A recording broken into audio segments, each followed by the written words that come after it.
Hoy día 16 nos hemos acercado al Ateneo de Madrid para entrevistar a Consuelo Ordóñez, presidenta de COVITE, Colectivo de Víctimas del Terrorismo. Muchas gracias, Consuelo, por aceptar esta entrevista con Diario 16. Encantada, el gusto es mío. Muchas gracias por venir aquí al Ateneo. Vamos a conversar unos minutos acerca de la actividad de la asociación y de lo que ha significado y de lo que significa esta asociación para las víctimas y las familias afectadas por el terrorismo de ETA. Vamos a empezar, creo que la mejor manera de empezar la entrevista es hablar de las familias y de las víctimas, que más de 800 familias que han sufrido en sus propias carnes el terrorismo etarra. Si bien es una etapa ya pasada de la historia reciente de España, ¿cómo se siente usted, que es familiar directo, miembro de una de esas tantas familias que ha sufrido en sus propias carnes la pérdida, en este caso de su hermano, asesinado en el año 1995 por la banda terrorista? Bueno, primero te voy a hacer una rectificación. Las víctimas somos 800, más de 800 víctimas mortales, pero no te olvides de los heridos, ¿eh? Los heridos son igual de víctimas que nosotros.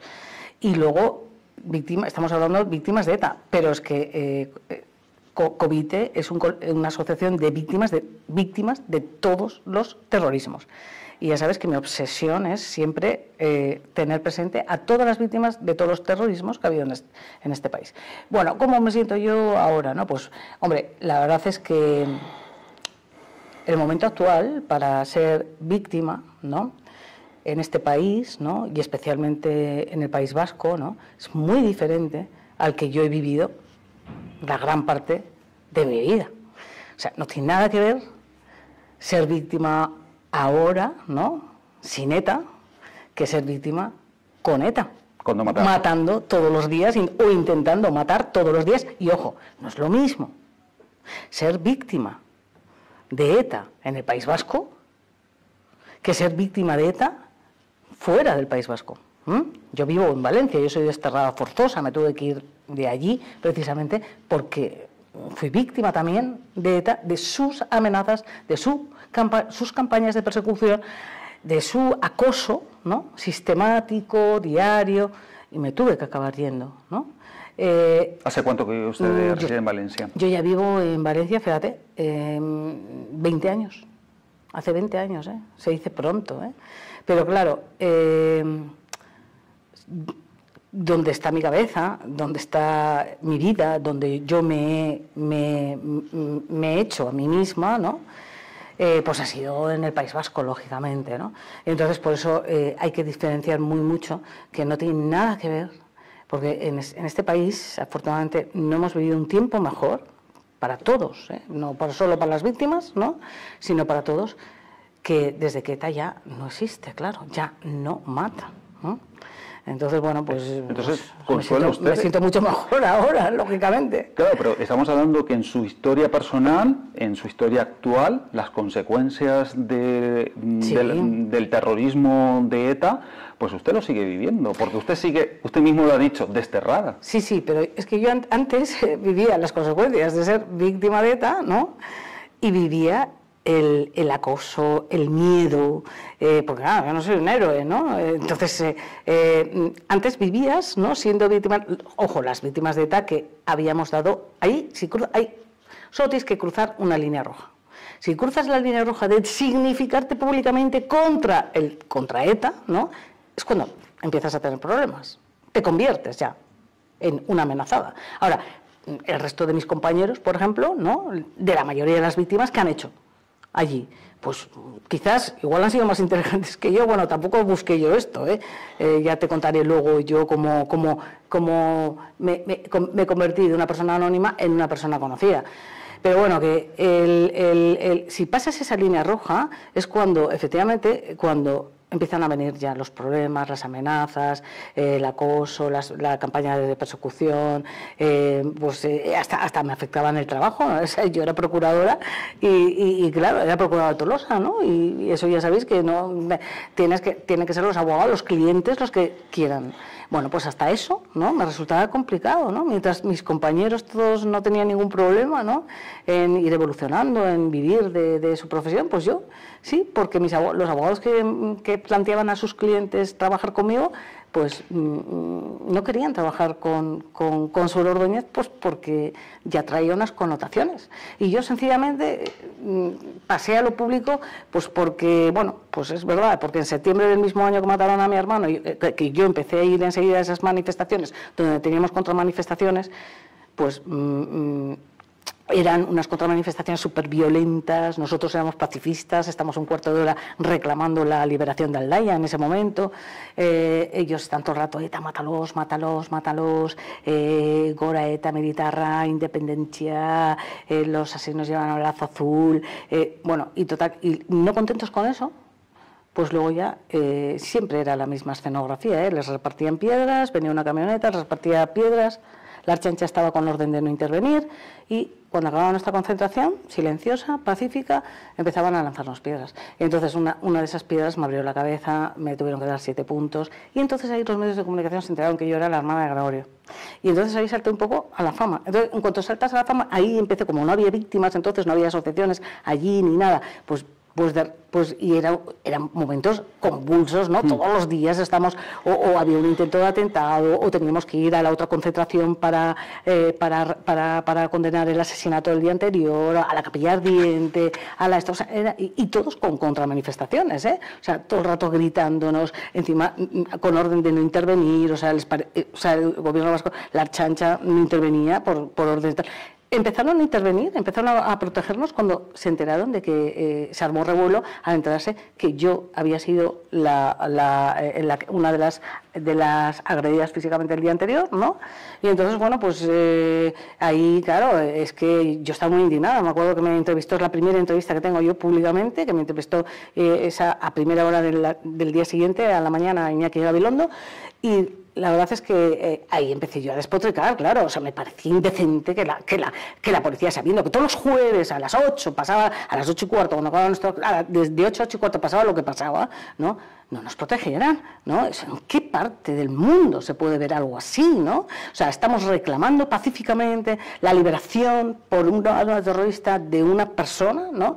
Y tenemos que estar aguantando a los proletarras, a los que jalean la violencia, a los que quieren que maten a esa persona, a los que quieren que están esto, y encima nos tiran piedras a los pacifistas. Pero entonces no solamente tuvo que pasar por el trauma y el calvario de la muerte de su hermano asesinado por ETA, sí, sino que además el acoso y derribo total, es decir, ni siquiera tuvo tiempo para superar el duelo. No. Es decir, ni siquiera tuvo tiempo para superar el duelo. No, porque enseguida me convertí, eso fue en septiembre, entonces empecé a salir ya en los medios empezaron a acostumbrar a venir a mi casa para que yo hiciera declaraciones después de un atentado, yo ya me convertí ya, ya llevaba meses yendo a esas concentraciones, pero nadie me conocía, iba ya más, bueno, te conoces ahí, nos conocemos todos, pero no, yo me camuflaba con la gente, o sea, no era una más, ¿no?, de esas concentraciones.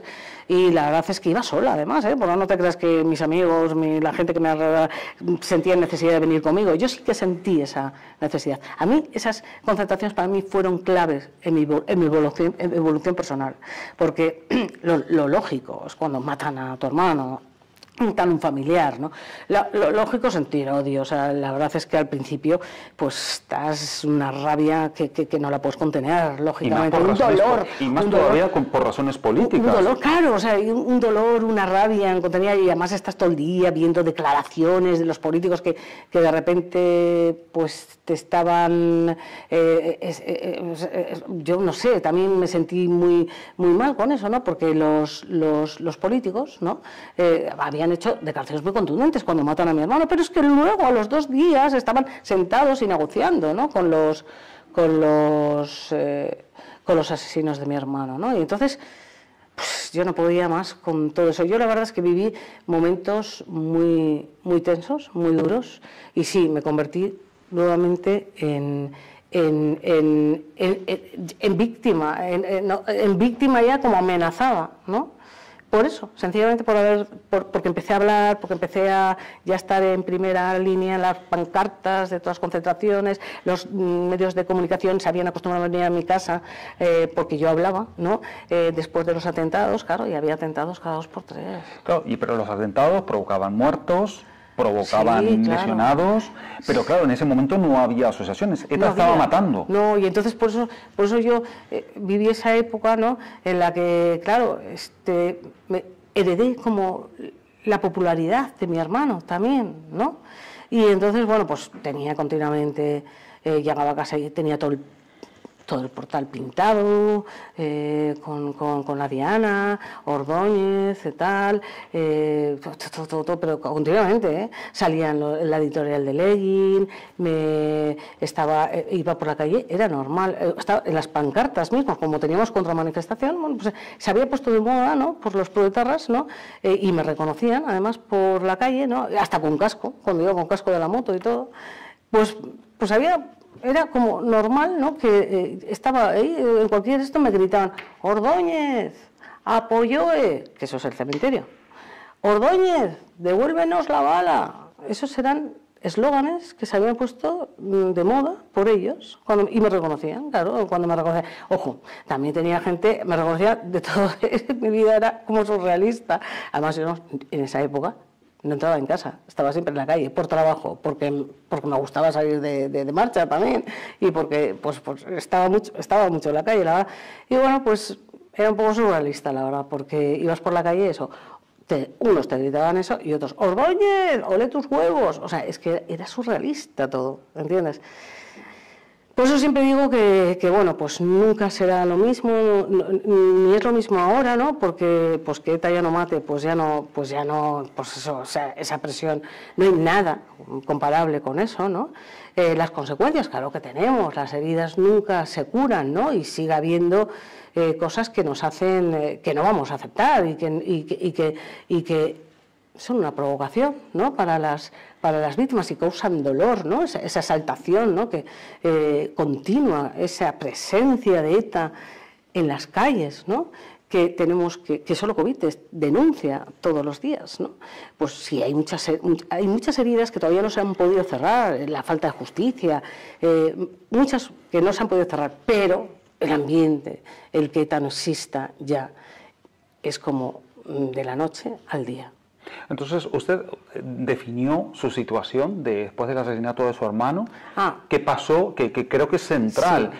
Usted no pudo pasar un duelo a nivel personal, sino que pasó a ser una víctima más, sí, ¿no?, de acoso de parte de la banda terrorista. Sí. Pero por otro lado, tengo algo muy bueno también. Yo conocí en esas, precisamente porque a partir de al mes siguiente ya dije, yo tengo que ir a estas concentraciones, que se hacían además muy cerca de mi casa. Tengo que ir a estas concentraciones. No sé, me lo pidió como era la necesidad que yo tenía. Y empecé a ir sola a esas concentraciones. Nadie me acompañaba, y aún sabiendo todo alrededor mío que yo iba, ¿no? Pero bueno, y eran duras, porque yo lo pasaba fatal. Tú sabes lo que es que acaban de matar a mi hermano y estar oyendo un cuarto de hora, Bora ETA, Mediterránea, ETA, mátalos. Con una jauría humana, así, todos gritando como locos, el odio, ¿no? Eso es el odio, ¿no? Eso es el odio. Entonces somos víctimas del odio, no se nos olvide. Entonces, claro, pero que yo ahí conocí a los mejores vascos, a los más valientes, a quienes hicieron en mí que se transformara ese odio que todas las víctimas no es lógico que tengamos, ¿no?, en el momento de que hemos sufrido algo tan traumático, ¿no? Hicieron que se transformara ese odio en una lucha constructiva contra el terror, ¿no?, constructiva e inteligente. Entonces, eso me enseñaron mucho esas personas que me encontré ahí. Personas anónimas, no son conocidas, son anónimas, ¿no? Y la verdad es que para mí ese momento también, ¿no?, pese al... es eso, ¿no?, viví todo, ¿no?, lo viví todo, ¿no?, lo bueno, también lo malo, ¿no?, las cosas que te dan, pero también esas personas, ¿no?, que se estaban movilizando sin ser víctimas, porque yo no tenía mérito, yo era víctima, yo iba ahí y era víctima, ya. Pero de ellas que no eran víctimas, para mí ellas me dieron lo que yo necesitaba en ese momento, ¿no? Me hicieron no sentirme sola. Entonces aprendí mucho de ellos. Ahí, por ejemplo, me hice amiga de Joseba Pagaza. Ahí conocí gente, me hice amiga, yo he tenido amigos, he tenido mucha gente, bueno, he tenido bastantes personas en mi vida, ¿no?, que se convirtieron después del asesinato de mi hermano, ¿no?, que fueron de mi círculo, ¿no?, de amistades. Bueno, incluso uno era amigo mío de cuadrilla, Javier Gómez Elosegui, ya lo conocía de antes de matar a mi hermano, era de mi cuadrilla, pero por ejemplo Joseba lo conocía en las concentraciones esas, ¿no?, con el Bastallá, a raíz del Bastallá. Bueno, pues a Poto Mújica lo conocía porque yo era procuradora, ¿no?, y entonces trabajaba también por la tarde con un procurador de San Sebastián, que era el procurador de Poto Mújica, y solía ir a la tarde pues a llevar las notificaciones, y como él sabía que habían matado a mi hermano, ¿no?, pues siempre me abría la puerta, hablábamos, charlábamos, me hice muy amiga de él, ¿no? Bueno, pues conocí a compañeros de mi hermano, porque mi hermano nunca me había implicado en el partido. Entonces yo empecé a conocer a compañeros de mi hermano y todo eso cuando mataron a mi hermano. Entonces, ¿qué? Conocí a Irureta Goyena, por ejemplo, también Zamarreño era vecino de la hermana de mi padre, que vivía ahí, ¿entiendes? O sea que, fíjate ya la de nombres que te estoy dando en estos 3 minutos, estos 2 minutos, de personas que he conocido, ¿no?, que ya algunos hasta han sido amigos míos, ¿no?, y han sido asesinadas también por ETA. Eso no pasa con una víctima de Madrid, ¿verdad?, o con una víctima en Valencia de ETA. Bueno, pues la diferencia es brutal. Nadie sabe lo que hemos pasado. Para saber lo que hemos pasado, tienes que estar ahí. Por eso, banalizar el terrorismo como se banaliza ahora me duele muchísimo. Sí. Usted en concreto estaba hablando de las víctimas, sí, ¿no? Sí. Y estamos hablando en 2024, ETA dejó de matar hace más de 13 años, en concreto el 20 de octubre del 2011 anuncia el cese definitivo de las armas, del fuego, pero claro, en 2024, portadas de periódicos, tertulias televisivas, parlamentos autonómicos, hasta en el Congreso de los Diputados, se habla de las víctimas. ¿Qué opinión le merece? No se habla de las víctimas, se utiliza a las víctimas, que es muy diferente. Hablar de las víctimas es lo que hago yo todos los días, recordando a las víctimas como yo lo hago, no lo hace nadie. O sea, pues eso, ¿no? Y eso que cuesta mucho hablar de las víctimas porque no se sabe nada, nadie sabe nada de las víctimas, ¿no?, del terrorismo. Y yo además recuerdo a todas las víctimas de todos los terrorismos, todos los días en el día de su aniversario, ¿no? Y seguramente los políticos que están actualmente desconocen la situación del País Vasco en los años más difíciles. No conocen a ninguna víctima ni les importa los hilos que hago yo todos los días de las víctimas. Lógicamente solo les importan las víctimas para utilizarnos como arma arrojadiza, y eso es muy doloroso y eso es repugnante, porque apropiarse de nuestros sentimientos, no de la pluralidad que es sagrada en las víctimas del terrorismo, cuando tú no sabes ni te importa nada.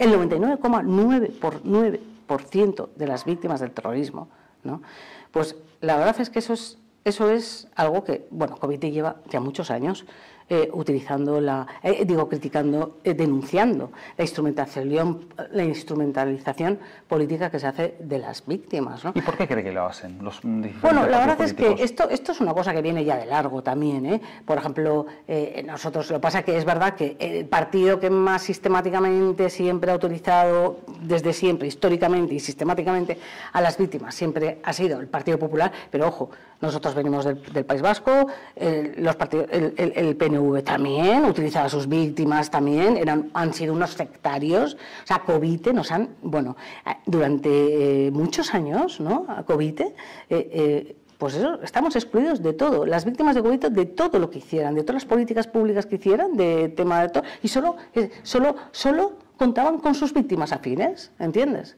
Con sus víctimas afines. O sea, esto es algo que es una constante también bastante en la, por ejemplo, también les pasa a las víctimas del franquismo, ¿no? Por ejemplo, ¿no? Este país tiene una mala costumbre de enfrentar memorias y de utilizar víctimas, ¿no? Un partido utiliza las víctimas, los partidos de la derecha utilizan las víctimas de ETA, se apropian de nuestros sentimientos, de todo, de las víctimas de ETA, y los partidos de izquierda se apropian de las víctimas del franquismo, ¿no? Pero Consuelo, pero aparte puntualmente, víctimas son víctimas, independientemente de la ideología, porque hay de izquierda, de derechas, hay de distintos tipos de ideologías. O sea, las víctimas somos personas antes, somos reflejo social. Nuestra causa no tiene ideología política, no la tiene, no la ha tenido nunca. Nuestra causa está relacionada con valores éticos, con derechos humanos. Por eso siempre tendremos en común esos valores con otras asociaciones o con otras víctimas de otras gravísimas vulneraciones de derechos humanos, ¿no? O sea, por eso, son aquí los únicos que confrontan memoria, son esos políticos indecentes que no tienen principios y que se dedican a confrontar memorias, ¿no? Y a confrontar por eso, y apropiarse, ¿no? de las víctimas, ¿no? La verdad es que es lamentable, ¿no?